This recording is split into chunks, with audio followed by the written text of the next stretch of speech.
ঠিক বলেন নাই আপনি। শেখ হাসিনা দিল্লিতে পালিয়ে গিয়েছে, সংসদ ডিজলভ করে দেওয়া হয়েছে। কথা থাকতে পারে 90 দিনের ভিতর কেন ইলেকশন হলো না, সেই জন্যই 106-এ বলা আছে যে অন্তর্বর্তীকালীন সরকারের কোনো মেয়াদ দেওয়া ছিল না। কিন্তু সেই নির্বাচন তো 29 সালে হওয়ার কথা। ঠিক বলেন নাই আপনি। শেখ হাসিনা দিল্লিতে পালিয়ে গিয়েছে, সংসদ ডিজলভ করে দেওয়া হয়েছে, তারপরে রাষ্ট্রপতির কাছে সবাই গিয়েছে।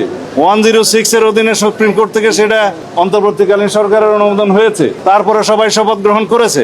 সেই রাষ্ট্রপতির অধীনে প্রধান উপদেষ্টা সহ সবাই শপথ গ্রহণ করেছে। 106 আর্টিকেলে সবকিছু বলা আছে, যে সমস্ত বিধান সংবিধানের অ্যাব্রোগেটেড হয়ে যাওয়ার কথা সেটা যাতে না হয়, বৈধতা থাকে, সেই জন্যই সুপ্রিম কোর্ট 106 অনুসারে মতামত দিয়েছে। এবং কথা থাকতে পারে 90 দিনের ভিতর কেন ইলেকশন হলো না, সেই জন্যই 106-এ বলা আছে যে অন্তর্বর্তীকালীন সরকারের কোনো মেয়াদ দেওয়া ছিল না। তত্ত্বাবধায়ক সরকারের মেয়াদ থাকে এবং তারা সেই অনুপাতে আইন প্রণয়ন করেছে। সেই আইনগুলো আমরা রেটিফিকেশন করব, সংবিধানের 4th তফসিলে সেইগুলো রেটিফিকেশন দেওয়া হবে, ধারণ করা হবে।